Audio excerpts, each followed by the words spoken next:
नमस्कार दोस्तों, आप सभी का एक बार फिर से स्वागत है। आज हम बात करेंगे चैप्टर नंबर 5 एनसीईआरटी भूगोल, पृथ्वी के प्रमुख परिमंडल। तो एक बार इसकी समरी के बारे में डिस्कशन कर लेते हैं। तो चैप्टर नंबर 5 पृथ्वी के प्रमुख परिमंडल।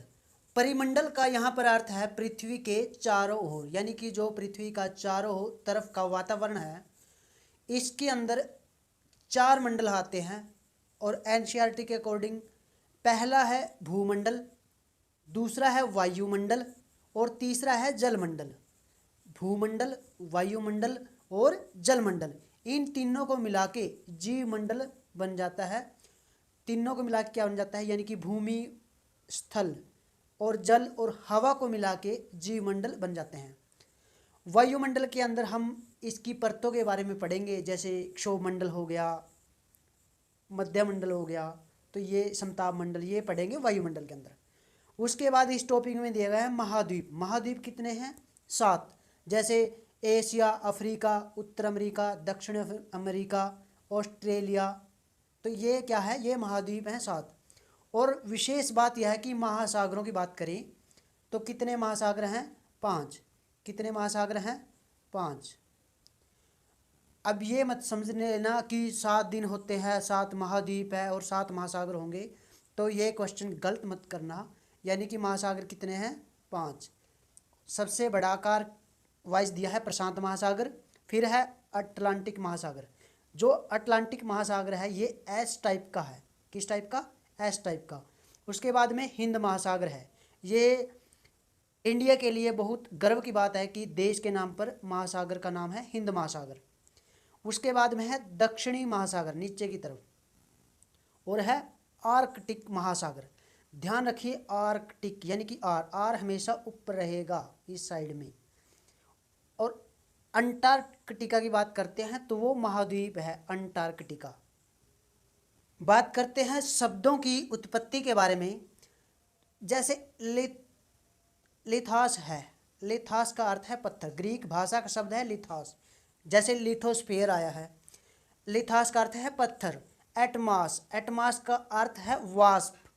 और ह्यूडर का अर्थ है जल, ह्यूडर। एटमास यानी एटमस्फीयर। बायोस का अर्थ है जीवन, बायोस का अर्थ है जीवन। जैसा कि आप पहले अध्याय में पढ़ चुके हैं कि पृथ्वी एकमात्र ऐसा ग्रह है जहां जीवन है। मानव यहां जीवित रह सकता है क्योंकि जीवन के लिए आवश्यक तत्व है भूमि, जल और हवा पृथ्वी पर मौजूद है। पृथ्वी पर क्योंकि जीवन संभव है। जीवन संभव क्यों है? क्योंकि यहाँ पर भूमि है, जल है और हवा, जो आवश्यक तत्व वो विद्यमान है। पृथ्वी की सतह ऐसी है जिसमें पर्यावरण के 3 महत्वपूर्ण घटक आपस में मिलते हैं तथा एक दूसरे को प्रभावित करते हैं। पृथ्वी का ठोस भाग जिस पर हम रहते हैं उसे क्या बोलते हैं? भूमंडल। भूमंडल यानी कि जो ऊपरी परत है जिस पर हम रहते हैं वो भूमंडल है, जैसे जमीन हो गया। उसके बाद जो गैसें की जो परतें हैं जो पृथ्वी के चारों ओर घेरती है उसे वायुमंडल कहा जाता है।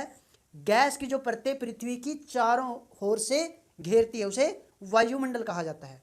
जहां ऑक्सीजन, नाइट्रोजन, कार्बन डाइऑक्साइड और दूसरी गैसें पाई जाती हैं।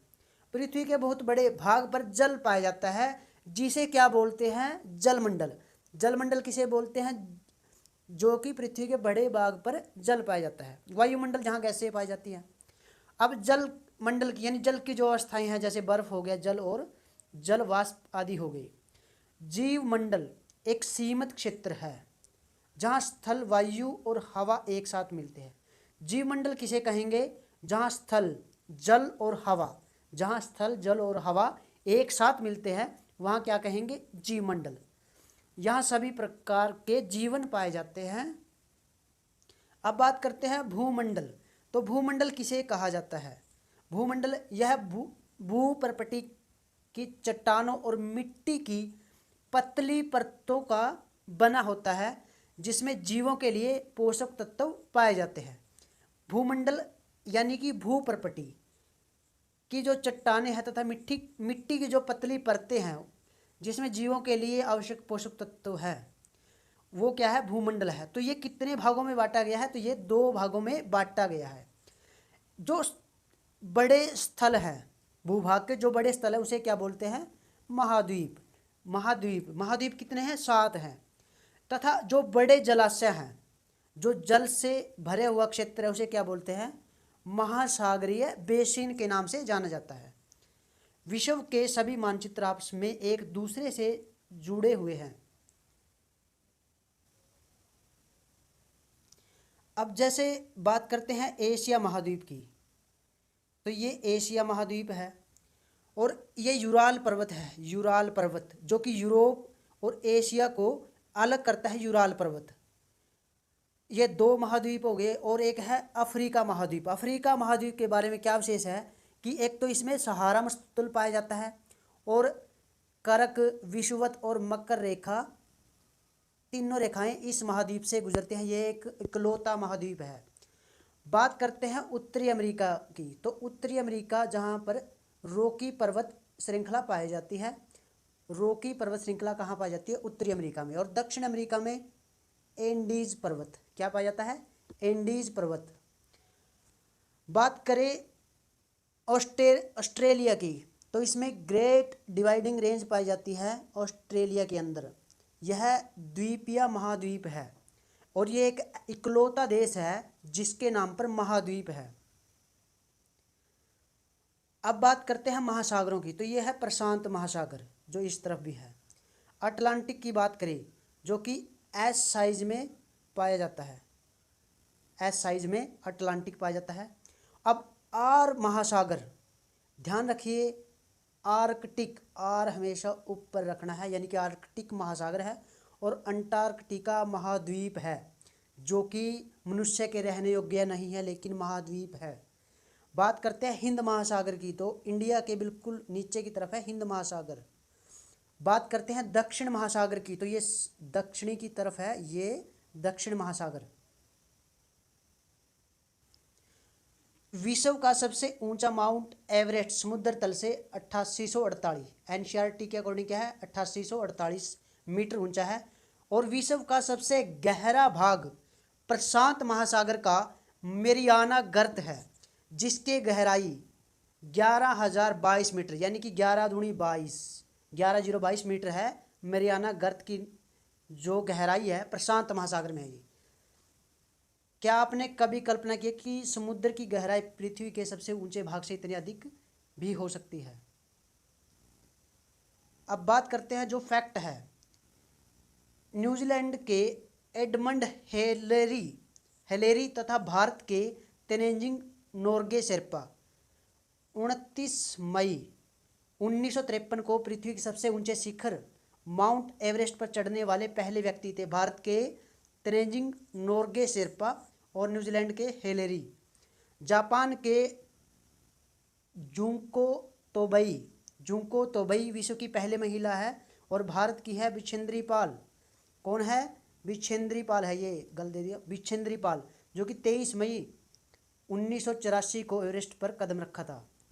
बात करते हैं महाद्वीप की, तो पहले समरी में बता चुके हैं कि 7 महाद्वीप है, कौन से हैं, तो Asia, Europe, Africa, Asia, Europe, Africa, उत्तरी अमेरिका, दक्षिणी अमेरिका, ऑस्ट्रेलिया और अंटार्कटिका। ध्यान रखना आर्कटिक नहीं है, अंटार्कटिक है।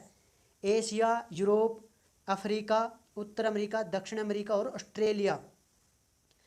अब बात करते हैं एशिया के बारे में, तो एशिया विश्व का सबसे बड़ा महाद्वीप है। यह पृथ्वी के कुल क्षेत्रफल का 1/3 भाग, कितना है, 1/3 भाग में फैला है, 1/3 भाग में फैला है। यह महाद्वीप पूर्वी गोलार्ध में स्थित है। कहाँ पर है, पूर्वी गोलार्ध में स्थित है। कर्क रेखा इस महाद्वीप से होकर गुजरती है, कर्क रेखा। और एशिया के पश्चिम में यूराल पर्वत, कौन सा, यूराल पर्वत यूरोप से अलग करता है एशिया को। और इनका संयुक्त रूप क्या बोलते हैं, यूरोप, यानी कि यूरेशिया क्या बोलते हैं, यूरेशिया। अब बात करते हैं यूरोप की, तो यूरोप एशिया का तो बहुत छोटा भाग है। यह यानी कि बहुत छोटा है। यह महाद्वीप एशिया के पश्चिम में स्थित है। कहाँ पर है, एशिया के पश्चिम में। आर्कटिक वृत्त इसके होकर गुजरता है। जैसे ये पृथ्वी है तो इसमें 5 वृत्त बताए थे हमने, ये आर्कटिक वृत्त है, तो इससे होकर गुजरता है। यह 3 तरफ से जल से घिरा है। अब बात करते हैं अफ्रीका की। तो अफ्रीका एशिया के बाद यानी कि दूसरे नंबर का बड़ा महाद्वीप कौन सा है? अफ्रीका। दूसरे नंबर का बड़ा महाद्वीप कौन सा? अफ्रीका। विषुववृत्त के 0 अक्षांश इस महाद्वीप के लगभग मध्य भाग से होकर गुजरती है। विषुववृत्त जो लाइन है वो इस भाग के बिल्कुल मध्य से होकर गुजरती है। अफ्रीका का बहुत बड़ा भाग उत्तरी गोलार्ध में स्थित है। चित्र में आपको दिखाया था, उत्तरी गोलार्ध में स्थित है इसका बहुत बड़ा भाग। इससे तीनों रेखाएं यानी कि करक, विषुवत और मकर रेखा, करक, विषुवत और मकर रेखा तीनों रेखाएं इससे होकर गुजरती है। और सहारा रेगिस्तान भी यहीं पाया जाता है। यह महाद्वीप चारों तरफ से समुद्र और महासागरों से घिरा है। आप देखेंगे कि विश्व की सबसे लंबी नदी नील नदी अफ्रीका से होकर गुजरती है। कहाँ से? अफ्रीका से होकर गुजरती है। और सबसे बड़ी नदी अमेजन है। सबसे लंबी नील नदी और बड़ी अमेजन है। नील नदी अफ्रीका में है। अब बात करते हैं उत्तरी अमेरिका की। तो विश्व का तीसरा सबसे बड़ा महाद्वीप यह दक्षिण अमेरिका से एक संकरे स्थल भाग से जुड़ा हुआ है, जिसे पनामा स्थल संधि क्या बोलते हैं? पनामा स्थल संधि।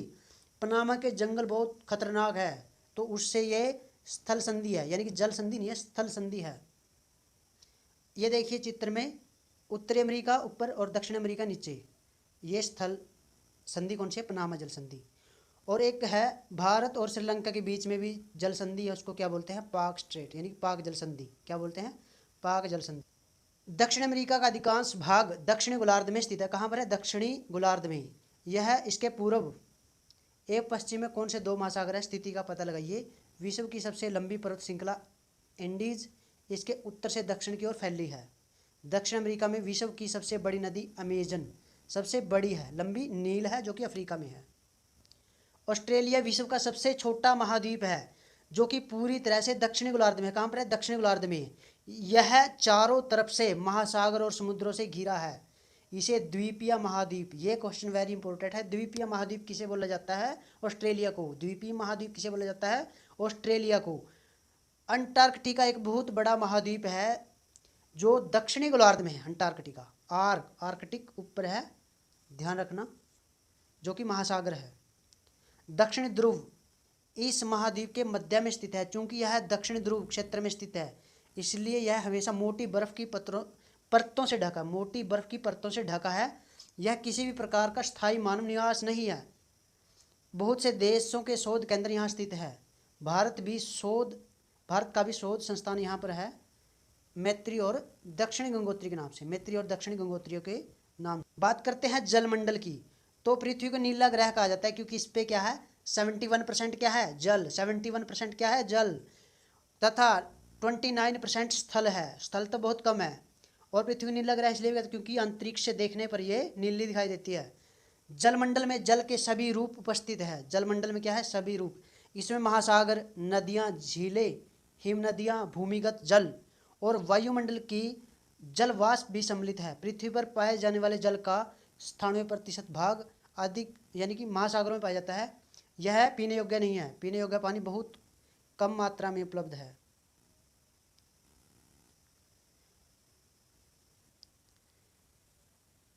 मानव के उपयोग में नहीं आ सकता शेष जल का बहुत बड़ा भाग बर्फ की परतों एवं हिमनदियों, भूमिगत जल के रूप में पाया जाता है।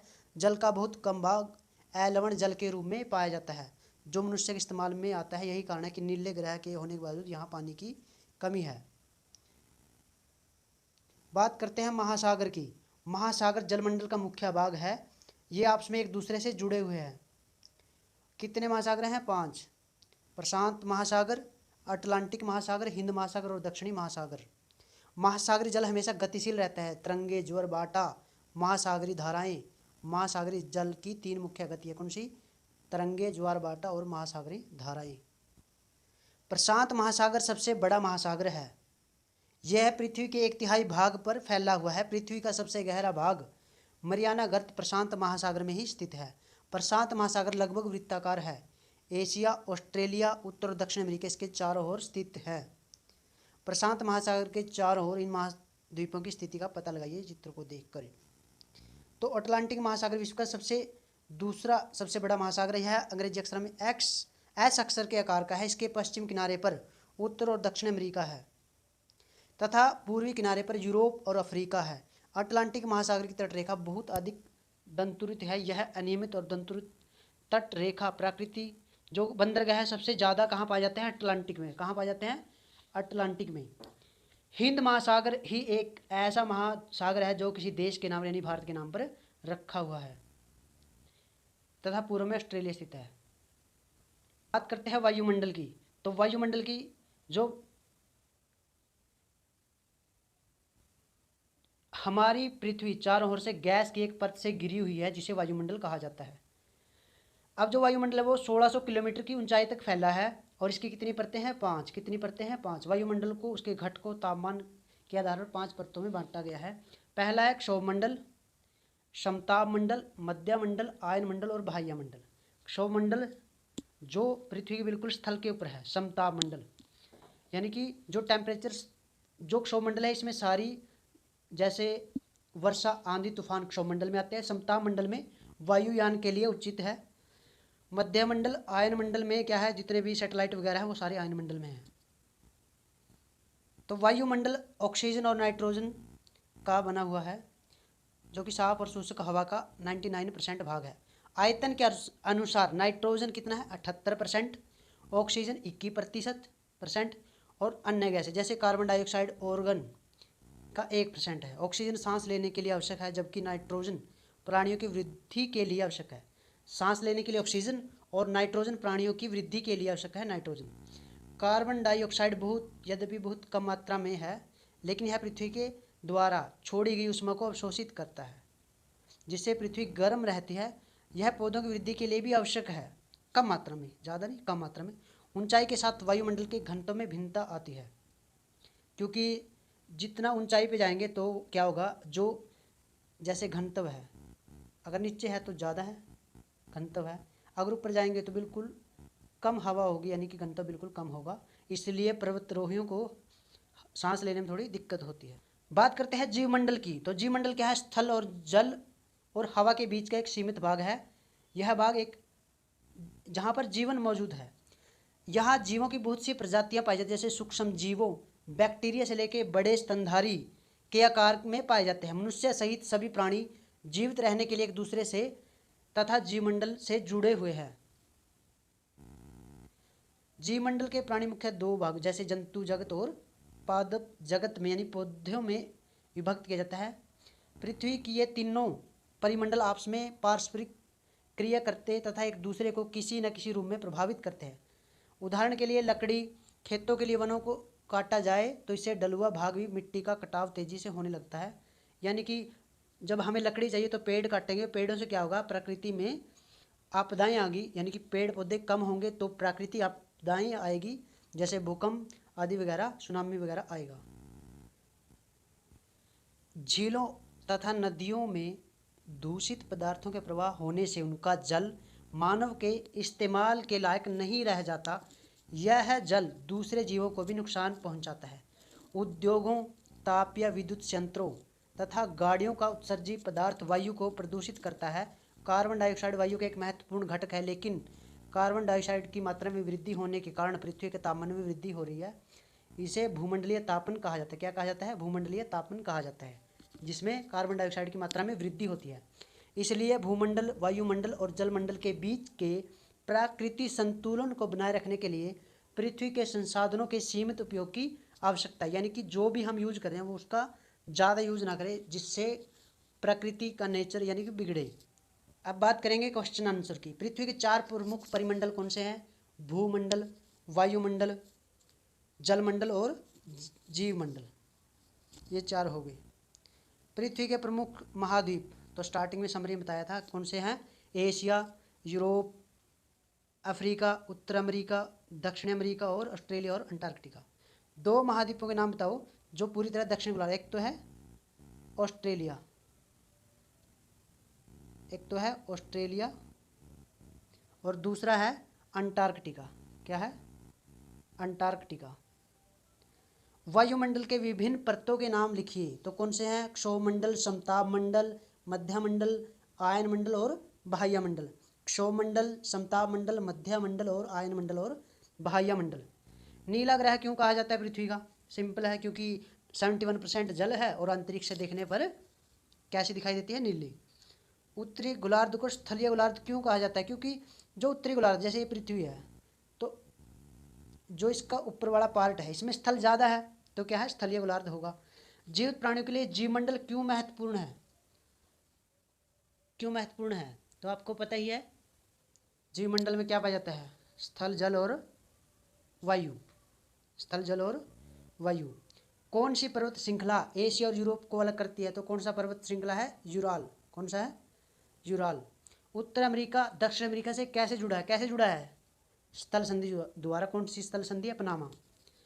वायुमंडल में किस गैस का सर्वाधिक % है? तो नाइट्रोजन का। पृथ्वी का कौन सा भाग ठोस चट्टानों का बना हुआ है? तो कौन सा है? जो थल मंडल है। सबसे बड़ा महाद्वीप कौन सा है? तो एशिया। तो पृथ्वी का सबसे गहरा भाग कौन सा है? मेरियाना गर्त। महासागर का नाम कौन सा है? देश के नाम पर रखा गया, तो हिंद महासागर। स्थल, जल और हवा के एक सीमित भाग को क्या कहते हैं? जीवमंडल। क्या कहते हैं? जीवमंडल।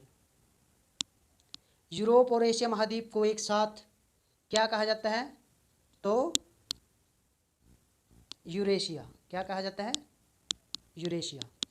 पृथ्वी के सबसे ऊंचा शिखर कौन सा है? Mount Everest. थैंक यू दोस्तों।